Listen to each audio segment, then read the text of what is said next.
Hi guys, তোমরা সবাই কেমন আছো? আশা করি সবাই তোমরা ভালো আছো। আমিও খুব ভালো আছি। তো কাল 16 তারিখ আমার মেয়ের বার্থডে ছিল। তো আজকে সেটাকে আমি বার্থডে হিসাবে বলতে গেলে সেরকমভাবে কিছু করতে পারিনি। আজকে একটু মাটন কারিটা করব, খুব অয়েল কমে, সেটা খুব সুস্বাদুকর হবে। তোমরা একটুখানি দেখো আমি কি করছি। এটা আমি মাটনটা ধুয়ে রেখেছি, একটু ঢেকে রেখে দিলাম। তো ঘরে সেরকমভাবে সামগ্রী ছিল না, খুব কম সামগ্রী দিয়েই আমি মাটনটা বানিয়েছি। পেঁয়াজটা আমি তেল দিয়ে প্রথমে গরম মশলা, তেজপাতা, শুকনো লঙ্কা ফোড়ন দিয়ে পেঁয়াজটা দিয়ে কিছুক্ষণ ভেজে রেখেছি। আর মিক্সিতে আমি একটা টমেটো, আদা, রসুন আর কাঁচা লঙ্কা বেটে রেখেছি। এরপর আমি পেঁয়াজটা যখন একটু লাল লাল হয়ে যায় তখন আমি এগুলো টমেটো পেস্টটা আমি দিয়ে দিলাম। এবার দিয়ে দেওয়ার পরে এটাকে আমি ভালো মতন করে রান্না করব যতক্ষণ থেকে এটা তেলটা যাতে না বেরোয়।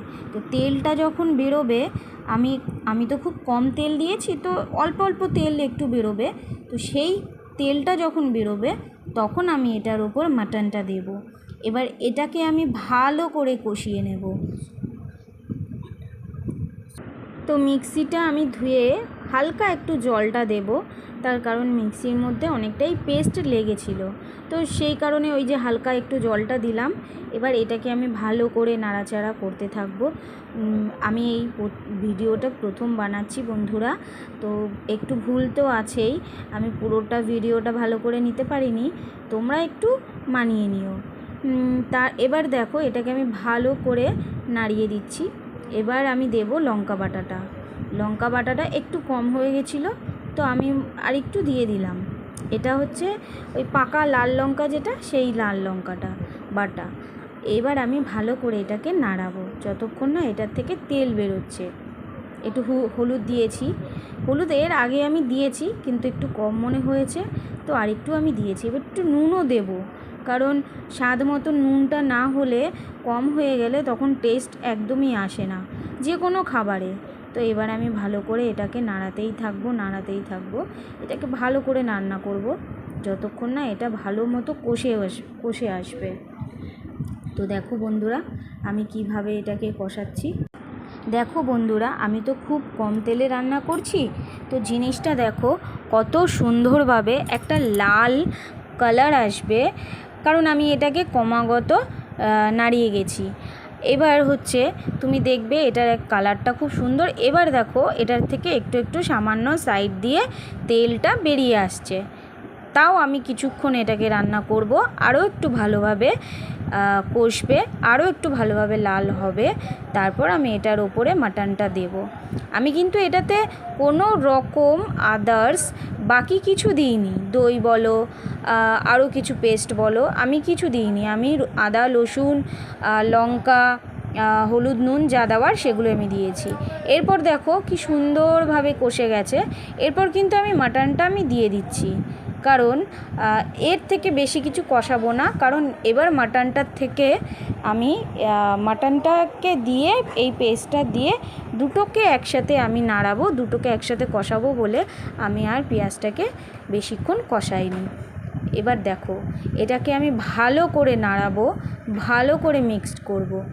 ভালো করে মিক্সড করার পর এটাকে আমি কিছুক্ষণ ঢেকে রাখবো। যতক্ষণ না এটা ভালোভাবে কষছে ততক্ষণ ঢেকে রাখবো, এবং ততক্ষণই আমি এটাকে নাড়াতে থাকবো, কষাতে থাকবো। তোমরা একটু দেখো, যে ভুল হলে আমাকে তোমরা একটু জানিয়ে দিও কমেন্টে। দেখো বন্ধুরা আমি খুব ভালো করে এটাকে কষাচ্ছি, আমি এটাকে স্কিপ করিনি, ভিডিওটা আমি পুরোটাই করেছি। তো দেখো এবার আমি ঢাকাটা দিয়ে দিচ্ছি। এবার যতক্ষণ না এই দেখো একটু খুলে নাড়িয়ে দেব। কষাটা মোটামুটি হয়েছে, আর একটু কষাবো।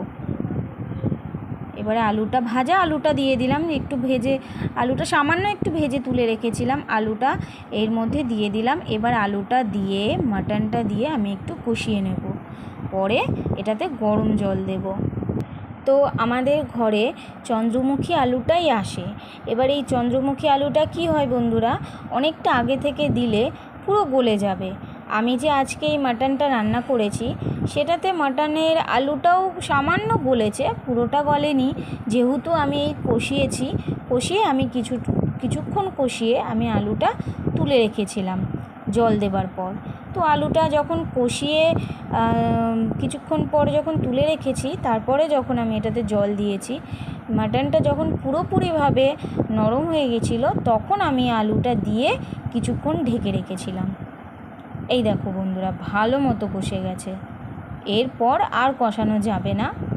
এই দেখো, আমি তোমাদের একটা সিক্রেট কথা বলে দিই, মাটনে তোমরা দই দাও, তোমরা যা খুশি দাও, হ্যাঁ, যত রকম ইনগ্রেডিয়েন্ট আছে তোমরা দাও, কিন্তু তোমরা না মাটনটা দিয়ে বেশিক্ষণ কড়াইতে কষাবে না।